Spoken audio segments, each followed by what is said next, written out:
Haleluya. Tadi saya membuat pernyataan bahwa tanaman Tuhan yang mengeluarkan buah yang manis pasti dijaga oleh Tuhan, dipelihara oleh Tuhan. Ada seseorang pengusaha yang terkenal, sangat fair dalam bisnis dealingnya, sangat jujur. Bapak yang hebat, yang selalu mendoakan anak-anaknya. Seorang suami teladan, suami idaman, dan selalu jadi berkat kepada orang miskin, kepada janda, yatim piatu. Bahkan dia mengeluarkan dana untuk membela orang-orang yang tertindas. Berapa banyak saya percaya orang semacam itu akan selalu dilindungi oleh Tuhan. Siapa yang percaya? Angkat tangan. Mungkin itu Anda ya. Tetapi firman Tuhan menunjukkan life is a mystery. Hidup itu misteri, tidak selalu seperti itu. Kita lihat bagaimana bangsawan berjalan kaki, hamba-hamba naik kuda, saudaraku. Dunia ini, life is unfair. Mari saya mengajak kita melihat firman Tuhan dalam Yakobus pasal yang kelima. Dalam Yakobus pasal kelima ini ada dua macam cara kehidupan. Karena itu saya sebutkan gaya hidup dan hidup gaya. Gaya hidup atau hidup gaya. Life is a choice. Anda bisa pilih gaya hidup Tuhan atau hidup gaya dunia ini. Firman Allah mengatakan Yakobus pasal 5 ayat pertama. Hai sekarang kamu orang-orang kaya menangis dan meratap atas sengsara yang akan menimpa kamu. Kekayaanmu sudah busuk, corrupted. Pakaianmu telah dimakan ngengat. Emas dan perakmu sudah berkarat, dan karatnya akan menjadi kesaksian kepada kamu dan akan memakan dagingmu seperti api. Kamu telah mengumpulkan harta pada hari-hari yang sedang berakhir. Berarti kembali ayat tadi, you have heaped up treasure in the last days. Tapi perkataan in dalam bahasa Greek adalah en, en ya, en. N itu punya dua arti. Dan terjemahan Alkitab ada dua. Yang satu in the last days, yang satunya for the last days. Saya akan terangkan nanti. Ayat selanjutnya. Sesungguhnya telah terdengar teriakan besar karena upah yang kamu tahan dari buruh yang telah menuai hasil ladangmu, dan telah sampai ke telinga Tuhan semesta alam keluhan mereka yang menyabit panenmu. Dalam kemewahan kamu telah hidup dan berfoya-foya di bumi. Kamu telah memuaskan hatimu sama seperti hari penyembelian. Kamu telah menghukum bahkan membunuh orang yang benar, dan ia tidak dapat melawan kamu. Surat ini ditujukan pada 12 suku dalam perantauan. Yakobus 1 ayat 1. Berarti saudaraku, orang-orang Yahudi Kristen yang tersebar diaspora. Dan kita tahu bagaimana janji Tuhan kepada Abraham tetap berlaku melalui Yesus Kristus. Maka janji Abraham bukan cuma untuk bangsa Yahudi, tetapi untuk semua orang percaya. Amin. Jadi memang akan ada kekacauan, tetapi saudaraku, engkau tetap jadi kepala bukan ekor. Engkau akan terus naik dan tidak turun. Cuma sekarang itu bagaimana cara menggunakannya. Mari kita lihat ayat selanjutnya, itu tentang gaya hidup. Karena itu saudara, bersabarlah sampai kepada kedatangan Tuhan. Sesungguhnya petani menantikan hasil yang berharga dari tanahnya, dan ia sabar dan telah turun hujan musim gugur dan hujan musim semi. Petani di sini pemilik ladang, bukan petani penggarap. Amin. The husbandman. Sampai turun hujan musim gugur dan hujan musim semi, yaitu hujan awal dan hujan akhir. Kamu juga harus bersabar dan harus meneguhkan hatimu, karena kedatangan Tuhan sudah dekat. Saudara, janganlah kamu bersungut-sungut dan saling mempersalahkan, supaya kamu jangan dihukum. Sesungguhnya hakim telah berdiri di ambang pintu. Saudara, turutilah teladan penderitaan dan kesabaran para nabi yang telah berbicara demi nama Tuhan. Sesungguhnya kami menyebut kamu mereka berbahagia. Itu mereka yang telah bertekun. Kamu telah mendengar tentang ketekunan siapa? Yang keras? Ayub. Dan kamu telah tahu apa yang pada akhirnya disediakan Tuhan baginya. Bukan cuma the end intended by the Lord, but the end of the Lord. Karena Tuhan Maha Penyayang dan penuh belas kasihan. That the Lord is very compassionate and merciful. Senang enggak punya Tuhan yang Maha Penyayang? Amin. Pengusaha yang disebutkan tadi adalah pengusaha yang jadi berkat, yaitu Ayub. Ayub bukan cuma terkenal iman, kesabaran, ketekunannya, tapi juga terkenal sedekahnya. Ayub pasal 29 mengatakan, kenapa dia dihormati orang? Karena dia berkata, janda-janda miskin kubuat bersuka cita. Orang-orang tertindas kubela. Orang-orang yang mau dimakan oleh orang kurampas dari mereka. Dia mengeluarkan biaya untuk membela orang-orang tertindas. Tidak heran Tuhan memberkati dia. Firman Allah mengatakan, adalah seseorang di tanah Uz bernama Ayub. Dia saleh, jujur, takut akan Tuhan, menjauhi kejahatan. Saudaraku, firman Allah berkata, he is the greatest man in the east. Tetapi satu hari iblis, musuh kita setan, menghadap kepada Tuhan. Dan Tuhan membanggakan Ayub. Tidak kamu lihat hambaku Ayub? Gak ada loh seperti dia. He's the planting of the Lord. Dia tanaman Tuhan yang luar biasa. Dia saleh, jujur, takut, menjauhi kejahatan. Dia murah hati, sama seperti aku. Tuhan itu Maha Penyayang dan penuh belas kasihan. Dan apa yang terjadi, saudaraku?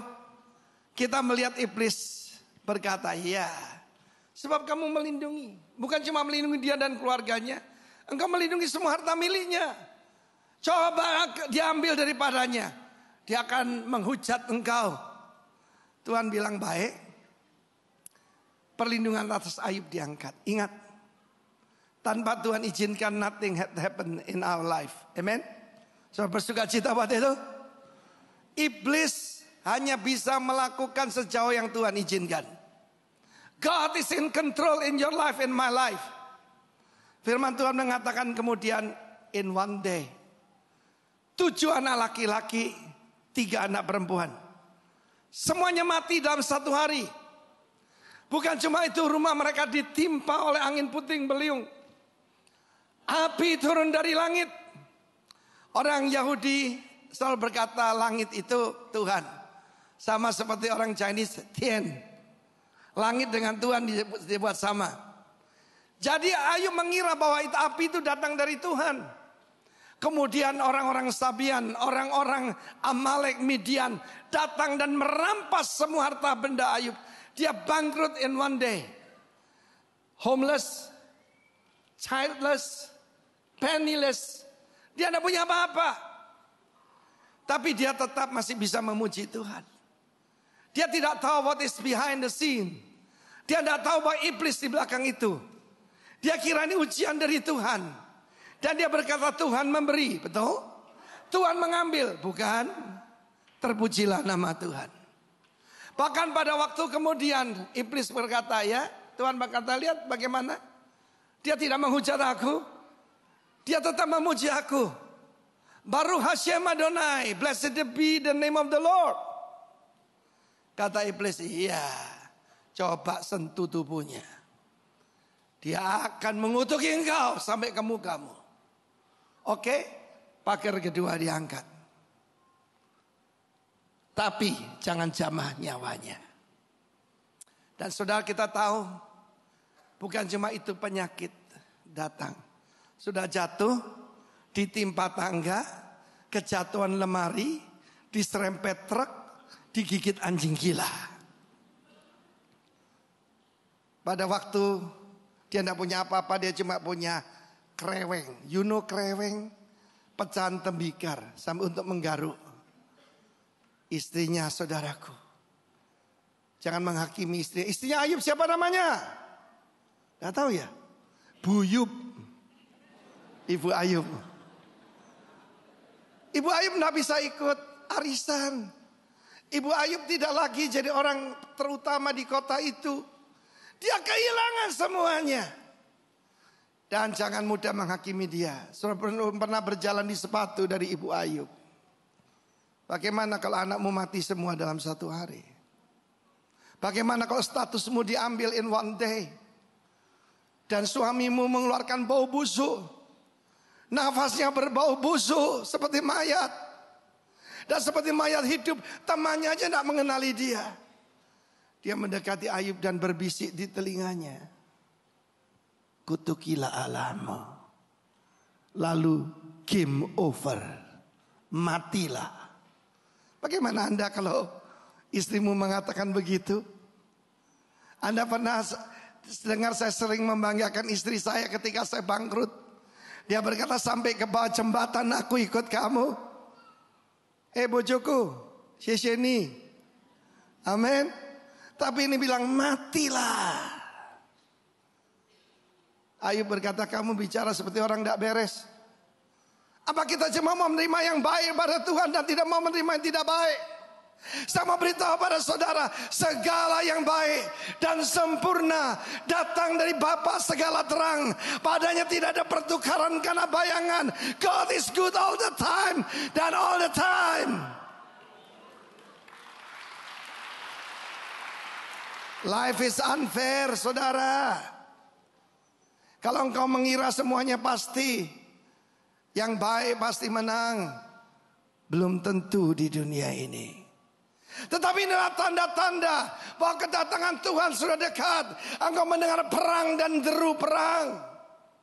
Engkau melihat gempa bumi bersamaan di beberapa tempat. Tetapi ada tanda yang lebih jelas sekarang, yaitu aniaya kepada orang benar. Karena iblis yang di belakang sengsara Ayub masih hidup. Seorang hamba Tuhan menulis, Satan is alive and well on planet Earth. Ada seorang teman saya, dan dia belum percaya Tuhan Yesus. Satu hari dia beli sebuah buku untuk pergi ke Bali. Dan buku itu dikira buku horor. Satan is alive and well on planet Earth. Dia kira seperti baca Conjuring begitu, saudara.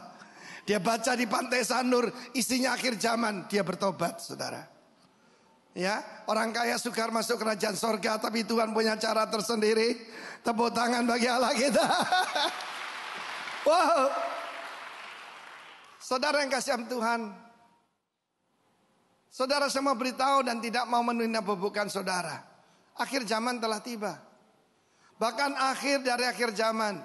Orang-orang kaya merataplah, menangislah. Kalau hidupmu untuk dirimu sendiri, ingat berkat Abraham bukan cuma diberkati, tapi menjadi berkat bagi banyak bangsa. Tidakkah saudara sadari, di Indonesia ini masih sangat bebas. Di Amerika Serikat ada seorang ibu petugas pencatatan sipil. Dia menolak untuk membuatkan, yaitu pencatatan pernikahan antar dua orang. Sebab dua orang ini sama-sama namanya David. It's again my belief. Saya tidak mau melakukannya. Silakan petugas yang lain. Dia dimasukkan penjara. David dan David. Kalau David dengan Davina bagus. Sebab Adam itu suami dari Inul. Bukan Adam suami dari Ipul. Tetapi ketika saya menolak, engkau dan saya akan disebutkan ekstremis. Fanatik masih lumayan. Saya dulu dibilang fanatik. Kamu tidak ngerokok ya? Tidak judi ya? Tidak main perempuan ya? Kamu ini fanatik tahu Arifin. Saya bilang lebih baik fanatik daripada munafik. Betul kan? Tapi sekarang capnya itu ekstremis. Ekstremis itu bahaya. Saudara, ibu ini dimasukkan penjara. Ada seorang guru masuk penjara kenapa? Berdoa di kelas dalam nama Yesus. Masuk penjara. Dunia ini akan sangat tidak toleran kepada saudara dan saya. Akan tiba satu masa bisnis not as usual but unusual. Para pengusaha di sini, sikapmu kepada istrimu, pada anakmu, pada para pegawaimu, urusan dengan Tuhan. Mungkin Menteri Tenaga Kerja tidak dengar, Presiden tidak tahu, tapi Tuhan tahu. Ada satu tantangan buat kita. Kita bisa memperkaya diri sendiri atau jadi berkat buat orang lain. Kalau saudara pergi ke museum Holocaust di Yerusalem, pastikan saudara ke Yerusalem pergi ke sana. Di sana ada seorang bernama Oskar Schindler. Oskar Schindler adalah orang Jerman. Dan dia menyelamatkan ratusan orang Yahudi. Diedap jadi pegawainya. Disembunyikan identitasnya supaya selamat. Memang tidak disebutkan apa dia Kristen atau tidak. Tapi jangan lupa.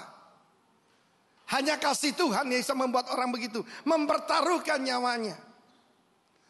Saya belum nonton filmnya, saya belum dapat. Kalau ada saudara punya, pinjamkan saya. Schindler's List. Ketika pada saat dia harus meninggalkan Jerman. Karena nyawanya diancam oleh SS Gestapo. Dia lihat dia masih punya mobil. Dia lihat dia masih punya jam yang bagus. Dia jual dulu. Dia selamatkan orang lain. Dan dia keluar cuma bak ransel. Sekarang namanya tercatat. Bukan cuma di hadapan Tuhan. Tapi dalam musim Holocaust. Ada pohon-pohon yang ditanam. Dan penghargaan. Untuk seorang bernama Oskar Schindler. Barang siapa memberkati engkau akan kuberkati. Barang siapa yaitu mengutuk engkau akan kukutuk, kata Tuhan. Firman Tuhan berkata, emas dan perakmu akan berkarat. Beberapa tahun yang lalu sebelum emas itu pernah anjlok. Ada banyak saudaraku investasi bodong. Ada beberapa orang tertipu di negeri, di kota ini. Mana mungkin ada emas bisa turun. Alkitab mengatakan emas dan perakmu akan berkarat. Perak itu US dolarmu, euro, pound sterling. Tapi emas itu mungkin depositomu bisa berkurang nilainya. Pakaian dimakan ngengat, apa dimaksudkan? Saham. So ingat pembukaan pasar saham di China. Baru beberapa saat ditutup kembali karena anjlok mengejutkan. Berapa persen? Cuma 7%. Akan tiba waktunya apa yang terjadi. Great Depression akan terjadi lebih dahsyat lagi. Di mana harga saham tidak lebih dari kertas pembungkus kacang. Karena itu saudaraku, saya menulis sebuah perkataan lama saudara. An old saying di grup hamba-hamba Tuhan Rock. Saya tulis begini. Do the giving while you are living. And then you will knowing where you are going. Ikuti saya. Do the giving while you are living. Then you are knowing where you are going. So bisa tahu saudara ke atas atau ke bawah dari apa yang saudara berikan. Amin. Kapan itu ada teman saya sekelas. Waktu Bill Gates datang, dia memberikan yaitu persembahan untuk Bill Gates Foundation untuk Indonesia. Untuk pemberantasan TBC. TBC sekarang aneh-aneh. Ada jemaat terkena TBC, saudaraku, koma 3 tahun. Dia maunya ngomong $1 juta, tapi bahasa Inggrisnya kurang karena dia berbahasa Mandarin. Ya, dia berkata $100 million. Orang ingat apa yang saudara berikan, bukan apa yang saudara kumpulkan. Engkau telah mengumpulkan menumpuk harta untuk akhir zaman. Apa yang untuk akhir zaman itu? Bukan cuma di akhir zaman. Di akhir zaman kita harus merubah gaya hidup kita. Bukan hidup gaya, tapi gaya hidup. Firman Allah mengatakan orang berdosa ditugaskan untuk menumpuk kekayaan yang nanti harus diberikan kepada orang yang takut akan Tuhan. Saya percaya akan ada transfer of wealth besar-besaran bagi mereka yang bisa dipercaya untuk mengelola keuangan. Loh kok diam semua saudaraku? Yang percaya tepuk tangan bagi Allah kita.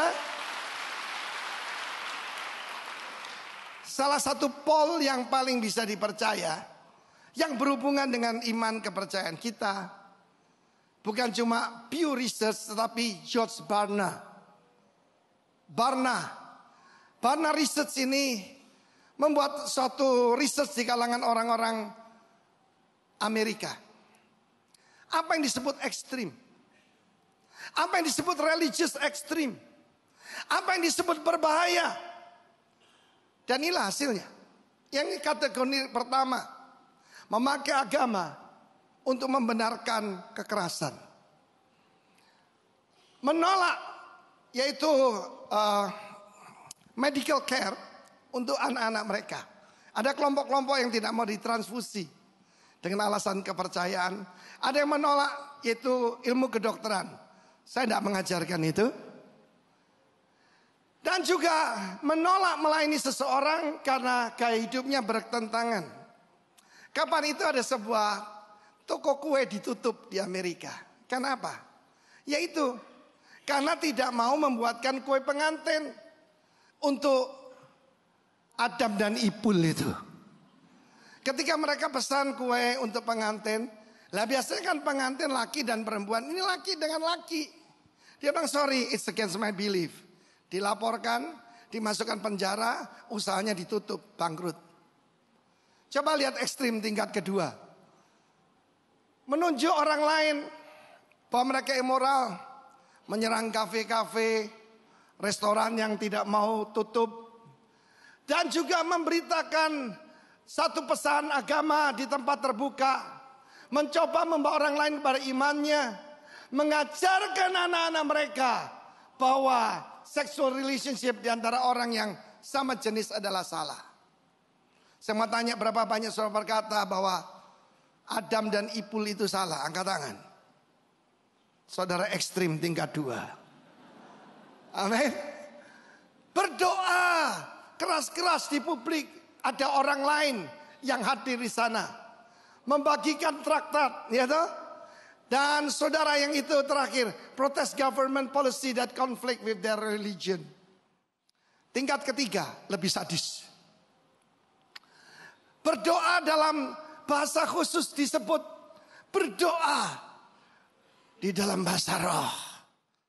Itu adalah ekstrim tingkat 3. Dan itulah saudara dan saya. Bahkan meninggalkan pekerjaannya, yaitu pergi ke negeri lain. Memakai dietary restriction for religious reason. Dan juga yang terakhir, wait until marriage to have sex. Itu betul-betul ekstrim. Berapa banyak saudara percaya kesucian itu dasar daripada iman kita. You are very extreme. Yang keempat, membaca Quran atau Bible. Berapa banyak saudara sini ketika diam-diam saudara bukan buka situs porno, saudara membaca Alkitab dengan iPad saudara, dengan Alkitab saudara. Berapa banyak? Waduh, ekstrim tingkat 4. Ya tak? Volunteer to help people in need. Oh, ini perintah Tuhan. Apalagi melakukan persepuluhan. Itu super ekstrim. Itu berbahaya. Saya lihat sudah tiba saatnya yang baik dibilang buruk, yang buruk dibilang baik. Tidak heran dalam 2 Timotius 3 ayat 1 dikatakan akan tiba saat-saat yang sukar. Sukar bagi siapa? Bagi orang benar. Firman Allah mengatakan tentang Ayub. Ayub mengalami bantahan luar biasa. Karena itu saudara harus bersabar. Kita mau minta apa dari Tuhan hari ini? Pertama itu kesabaran, makrotimia, panjang sabar. Bukan sabar aja, panjang sabar. Itu buah roh. Panjang sabar itu buah roh. Yang kedua, saudara, firman Allah mengatakan Ayub ini bertekun. Hupomone. Hupomone itu saudaraku, patience, yaitu punya pengharapan dan kekuatan luar biasa di bawah tekanan.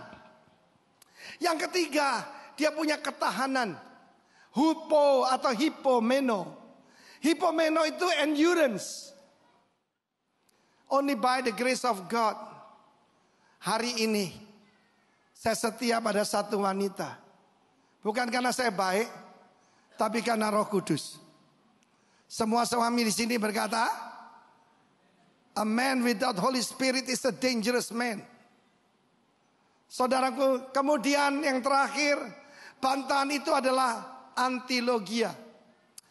Baca Ibrani pasal 12, mulai ayat 1 sampai 3. Karena begitu banyak saksi yang mengelilingi kita, supporter, orang benar mulai dari Adam sampai Abraham dan selanjutnya. Para yaitu martir Tuhan. Mereka itu melihat kita sedang berlomba. Maka mari kita melakukannya dengan mata tertuju kepada Yesus. He's the author and perfecter of our faith. Dia adalah Tuhan yang memulai dan yang menyempurnakan iman kita. Maka saudaraku, dia mengabaikan kehinaan. Ibrani 10 kita akan mengalami dihina, difitnah dan sebagainya. Tekun memikul salib ganti sukacita yang disediakan bagi dia. Ya, endure the cross, despising the shame, yang sekarang duduk sebelah kanan takhta Allah. Ayat selanjutnya. Ingatlah selalu akan dia yang tekun menanggung apa? Bantahan. Bantahan di sini adalah antilogia. Apapun yang kita katakan dilawan. Firman Tuhan dilawan.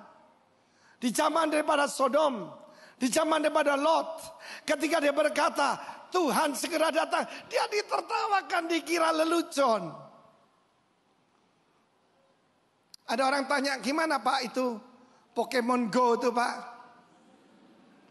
Saya bilang, kalau anak-anakmu dibiarkan main itu, mereka mengira dunia roh itu tidak lebih daripada video game. Dalam kehidupan daripada Ayub, dia sempat menyalahkan Tuhan. Sebab apa? Dia tidak mengerti bahwa iblis itu di belakang segala penderitaannya. Di dalam Ibrani 10 dikatakan kita akan mengalami hardship. 3H. Hardship, heartbreak, headache. Itu ada dialami semua orang. Kita akan mengalami 3S. Sengsara, sakit hati, sakit kepala. Tapi kalau terjadi bagi orang di luar Tuhan, kita bisa maklum. Tapi justru orang benar akan mengalami bantahan yang sedahsyat itu. Antilogia diterjemahkan bahasa Inggris contradiction. Bahasa Indonesia kontradiksi. Satu kali saya berkhotbah di Bandung. Ketika saya berkhotbah di Bandung, mendadak waktu itu saya berbicara tentang aborsi. Mendadak ada seorang ibu kesurupan, berdiri belakang. Dan dia berteriak, orang itu membuat saya jadi pembunuh. Antilogia. Tapi saya tahu bukan ibu itu yang berteriak. Setan pembunuh yang dalam dia. Zaman dulu orang mempersembahkan bayi-bayi di perut daripada berhala-berhala yang dipanasi dengan api. Tapi hari-hari ini demi kenikmatan, orang membunuh bayinya sendiri dalam kandungannya. Saya masih ingat, saudaraku, kemana saya pergi. Ancaman, bantahan, apapun. Dan it's normal. Katakan bersama saya, opposition is normal. Amin. Kita ingat akan Ayub. Jadi kita mau minta kepada Tuhan panjang sabar, makrotimia. Kita minta kesabaran, ketekunan, yaitu hipomone. Dan kita minta endurance, ketahanan, hipomeno. Saat ini mungkin saudara sedang menghadapi tekanan. Saudara sedang mengalami hardship. Saudara sedang mengalami heartbreak. Saudara sedang mengalami sakit hati. Mungkin sedang sakit kepala. Saya mau beritahu, hakim telah berdiri di ambang pintu.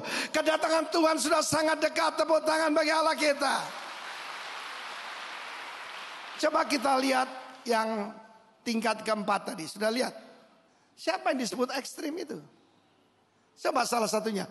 Volunteer to help people in need. Bukankah itu perintah Tuhan? Love your neighbor. Dunia ini Saudara mungkin tidak rasa, di Indonesia ini beda. Tapi di luar negeri, orang tidak peduli dengan orang lain. Mau mati kek, jungkir balik kek, EGP. Tapi perintah Tuhan agape, bukan EGP. Sebagai contoh yang lebih jelas, Tuhan Yesus pernah membuat suatu keterangan tentang hidup setelah kematian antara Lazarus dan orang kaya. Orang kaya itu dia tidak berzina. Apa kesalahannya? Kesalahannya EGP. Ada pengemis di pinggir jalan. Kalau ada orang minta uang pada saudara, saudara tahu nggak siapa namanya? Nggak mungkin kan? Tapi dia tahu, suruhlah Lazarus. Dia tahu tentang Lazarus. Tapi dia membutakan matanya. Ketika kereta kudanya mendekati pintu gerbang, dia bilang, tancap gas. Dia tidak mau lihat, yaitu Lazarus. Padahal dengan kekayaannya, dia tidak usah mengorbankan keenakannya. Dia bisa menolong, bawa aja ke UGD. Saya masih ingat satu hari saudara. Gereja kita masih kecil, jemaah tidak seberapa, baru kira-kira 100-200 orang. Lalu saya didatangi seseorang, Pak, ada orang mau mati di Jalan Tengku Umar, di depannya toko yang lagi ditutup. Loh kenapa? Orang lain tidak mau ngurusi katanya, baunya busuk sekali. Lalu saya ajak tim kita ke sana, dibawa ke Sanglah, diobati sampai selesai. Dengan anugerah Tuhan, kansernya sembuh. Dan orang itu orang dari pulau sebelah, dari Lombok. Saudaraku, dia jadi orang percaya. Dan dia masuk sekolah Alkitab, jadi penginjil, namanya Slamet. Tepuk tangan bagi Allah kita. Tapi tanpa Yesus dia tidak selamat saudaraku. Saya tidak mau jadi orang itu, orang kaya itu. Kalau Lazarus dijemput malaikat, orang kaya itu cuma dikatakan orang kaya juga mati. Lazarus mati duluan, kurang gizi. Tetapi saudaraku, ketika dia dalam keadaan begitu menderita, Ayub yang datang ketiga orang temannya menyalahkan dia. Kamu pasti punya dosa. Ada kutuk nenek moyangmu. Kalau tidak kamu berdosa, mungkin istrimu, mungkin anakmu kejatuhan bangunan. Itu pasti mereka berdosa. Dia disalahkan. Antilogia. Tetapi kemudian ada seorang anak muda bernama Elihu. Dia menegur Ayub karena Ayub menyalahkan Tuhan dan membenarkan diri sendiri. Orang tua belum tentu berhikmat. Saudara itu yang namanya Bildad itu, waduh sadis saudara. Ya, dia menyakiti, setiap perkataan yang menyakiti. Saya mau beritahu religious people, lidahnya itu berduri. Ada orang yang lancang perkataannya seperti keris. Terjemahan lama. Kalau pisau cuma melukai. Kalau keris ada cyanida. Ada arsenikum. Ada bisanya di situ. Banyak orang cantik lidahnya berbisa. Hati-hati. Apa yang paling merusak gereja? Mana tanya, apa Pak yang paling merusak gereja? Saya bilang lidah. Betul nggak? Betul nggak saudaraku? Berapa banyak gereja pecah, pelayanan hancur gara-gara lidah. Tapi pastikan lidah kita. Kenapa ketika Roh Kudus menjamah kita? Nomor satu dijamah lidah kita. Supaya lidah kita jadi berkat. Tapi ketahuilah ini adalah akhir zaman. Mari kita tidak hidup memuaskan diri sendiri. Sekali lagi saya supaya ingat ya. Do the giving while you are living. Tidak mau kan? Lebih keras. Gini loh saudara. Do the giving while you are living. Satu hari saya berjalan di sebuah proyek saya. Ada tulisan di situ. Cukup berhikmat. Berdoalah sebelum didoakan. Kita saat ini di atas bumi. Tidak tahu kapan kita di bawah bumi. 3 feet under. 2 meter di bawah permukaan bumi. It can happen to us anytime. Karena itu do the giving while you are living. Then you are knowing where you are going. Dan kemudian kamu tahu kemana kamu pergi. Amen. Apa yang pada akhirnya Tuhan sediakan buat dia? Pemulihan berapa kali lipat? 2 kali lipat. 3.000 domba diganti 6.000. 1.000 lembu diganti 2.000. 10 anak diganti 10 anak. Tapi istrinya tetap yang sama. Amin. Istrinya tetap yang sama. Oh, tidak ada hubungan antara urusan pribadi. Dia tuh tukang kawin, tapi dia tuh baik kok. Jangan percaya. Kalau orang tidak setia sama istrinya, apalagi sama orang lain.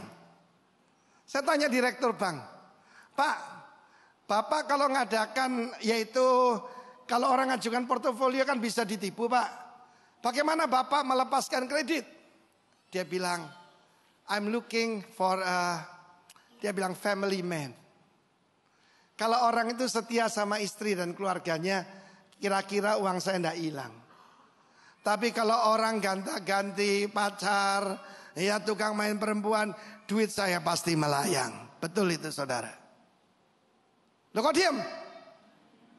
Amin. Saudara, kita harus minta pada Tuhan pertama panjang sabar. Ada kan banyak saudara orang mencoba memprovokasi kita. Kita harus panjang sabar. Berkatilah orang yang menganiaya kamu. Ucapkan berkat bagi orang yang menyalahgunakan kamu. Love your enemy. Bagaimana kita evangelical Christian disebut bahaya. Tidak ada perintah bunuhlah mereka. Dimanakan kamu dapatkan mereka? Kenakan pajak. Rampas harta mereka. Ada? Tidak ada. Yang ada love your enemy. Do good to those who misuse you. Berbuat baik kepada orang yang menyalahgunakan engkau. Itu perintah Tuhan. Karena itu saudara, dunia ini sudah berubah.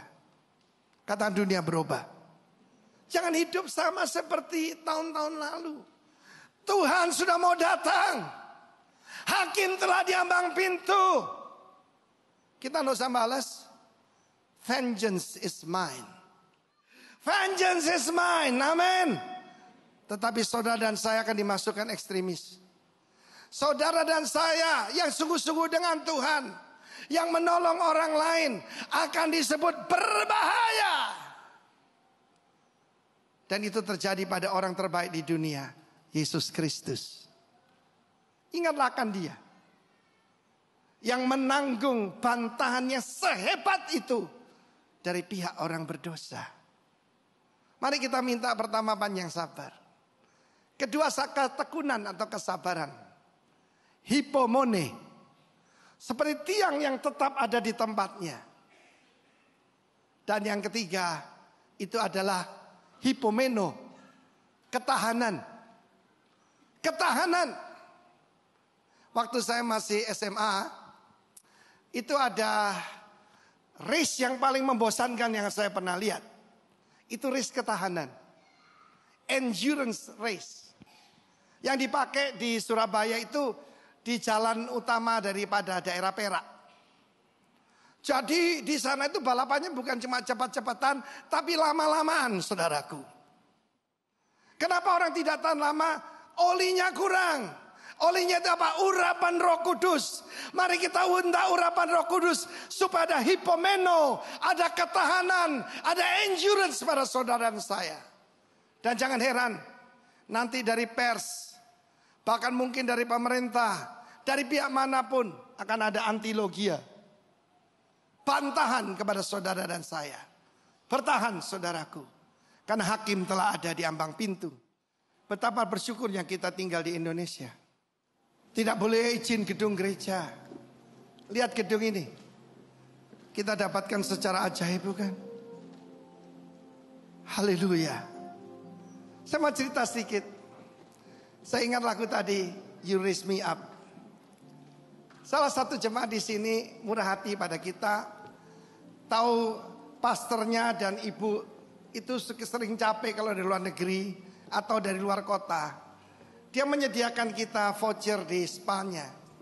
Tidak usah disebut karena tidak boleh promosi. Sampai di sana saudara,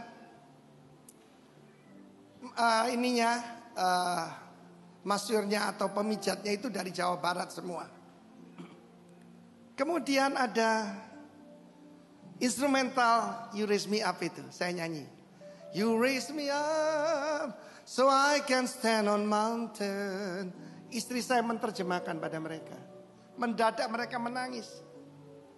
Mereka menangis. Istri saya berkata, dia itu bicara kepada Tuhan Yesus yang mau dengar seruan kita.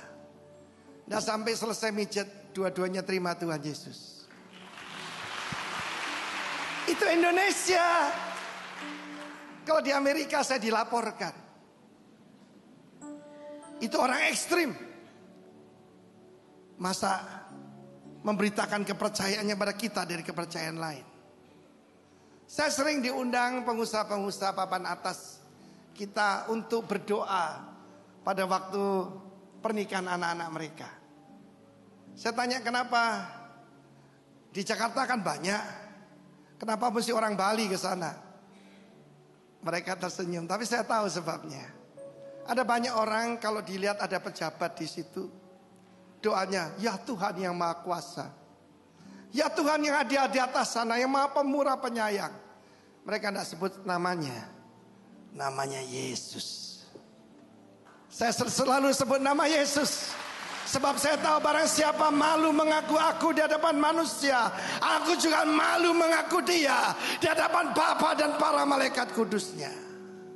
Tapi barang siapa tidak malu mengaku aku mengakui dia di hadapan Bapa pada hari kedatanganku.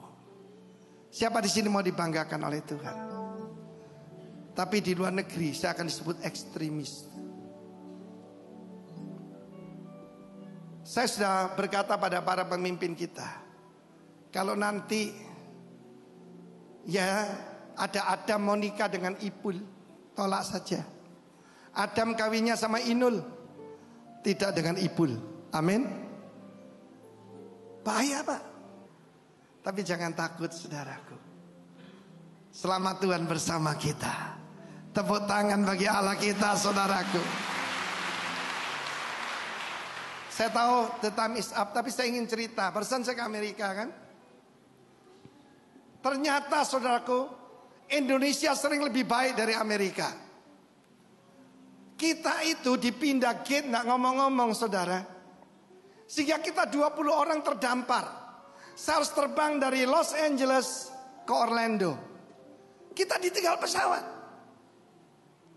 Lalu saya datang pada supervisornya. Saya bilang, this is not our fault. Yes, I know. Kita akan usaha. Ternyata saudaraku, untuk terbang lagi besok, meeting kita akan gagal. Pada saat itu apa yang saya lakukan? Saya lakukan sesuatu yang sangat ekstrim. Saya nyanyi. Saya nyanyi gini. God will make a way while there seems to be no way. He works in ways we cannot see. God will make a way for me. Saya tidak bersungut-sungut. Saya nyanyi. Dengan cara ajaib. Ini American Airlines. Ada salah satu teman kita. Dia mengusahakan supaya saya bisa berangkat dengan pesawat tidak langsung tapi lewat Dallas. Ketika saya maju menghadap staff, dia bilang, you are in the same situation. Kamu waiting list nomor 21. Waktu dia bilang begitu, sorry, I was rebooked in this flight. Saya tunjukkan saudara, Tuhan membuat jalan di mana tidak ada jalan. Akuilah dia dalam segala lakumu, maka dia akan meluruskan jalanmu. Tepuk tangan bagi Allah kita.